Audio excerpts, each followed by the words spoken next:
I think this film is for the guys, the gays, the girls, the mums, the dads.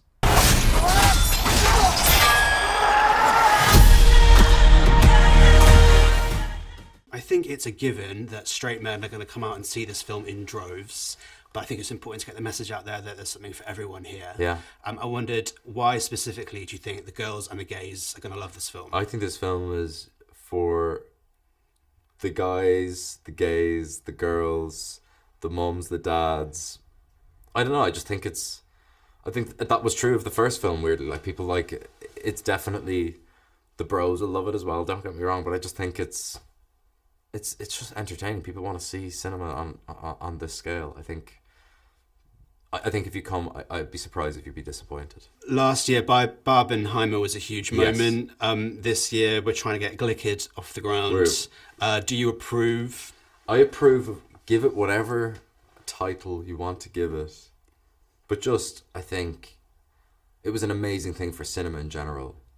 If we can get people in the door for both films, not only is it great for us, it's great for Wicked, but it's great for the cinema industry in general. So if you like cinema, support it. Have you had the chance to connect with Cynthia and or Ari about this moment that's happening? I met Cynthia and Ariana at the Academy Gala very briefly. I just think, and I've seen the film, I think they're both extraordinary. And I'm like a musical theatre guy. I'm like a big advocate for that film. Did you get to keep any of the outfits that you wore?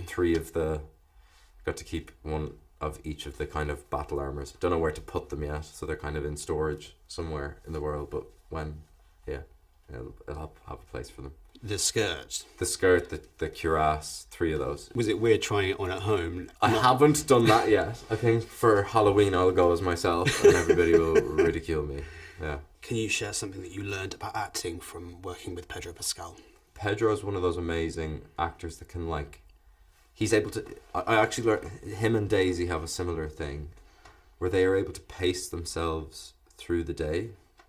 They know when to turn it on and when to turn it off. And I struggle with that. So watching him being able to dial, knowing when it's time to, like, dial it up is something that I learned from him. Ridley Scott literally built Rome. Mm-hmm. I wondered if there was a detail of the set that stayed with you, perhaps a small or random detail that might get lost in the mix when you see it on screen. I think the small details, I wasn't actually like...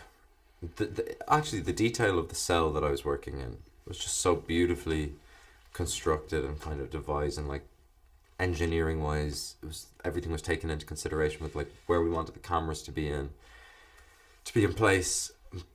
But I think it would be remiss to say that just the amount of labour and workforce that went into building the Colosseum, the sets in Morocco, the Via Appia, the Emperor's Palace, it's huge. It's absolutely huge.